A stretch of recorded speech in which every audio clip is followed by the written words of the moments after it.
Mbappe, তুমি জেগে উঠেছো।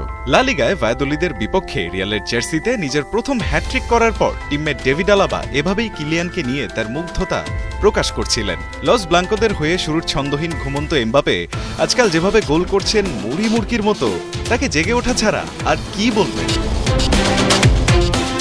Red hot ফর্মে থাকা এমবাপে শেষ 5 ম্যাচে করেছেন 8 গোল। সব মিলিয়ে স্প্যানিশ লা লিগায় এই সিজনে 19 ম্যাচে 15 গোল করে ফেলেছেন কিলিয়ান। লিগে সবচেয়ে বেশি গোল করে পিচিচি জেতার রেসে বার্সা লেভানদোস্কির চেয়ে 1 ম্যাচ কম খেলে এখন কেবল 2 গোল পেছনে রয়েছেন এই ফ্রেঞ্চ সুপারস্টার।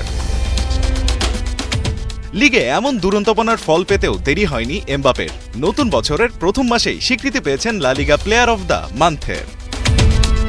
অথচ এমবাপে শুরুর দিনগুলোর বিবর্ণতায় স্প্যানিশ গণমাধ্যমগুলো ছিল সমালোচনায় মুখর। তবে এমবাপের এমন স্বরূপে ফেরা দেখে তার প্রশংসায় এবার বিভোর হয়েছেন খোদ লা লিগা প্রেসিডেন্ট হাভিয়ের তেবাস।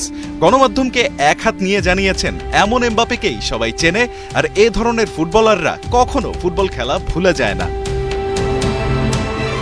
বাদ যাননি রিয়াল কোচ কার্লো আনচেলোত্তিও। দুঃসময়েও এমবাপেতে ভরসা রাখা ডন কার্লো এই মাপের ফুটবলার দলে থাকাকে দারুণ আখ্যা দিয়ে করেছেন তার উচ্ছ্বসিত প্রশংসা। জানিয়েছেন ফরাসি মহাতারকা এখন রিয়ালে পুরোপুরি মানিয়ে নিয়েছেন। ভিনি তো আগুনে ছন্দে আছেনই, সাথে এমবাপে যেভাবে জ্বলে উঠলেন তাতে রিয়ালের প্রতিপক্ষ ডিফেন্ডারদের এবার রাতের ঘুম উড়বার সময় যে হয়েছে তা হয়তো বলাই যায়।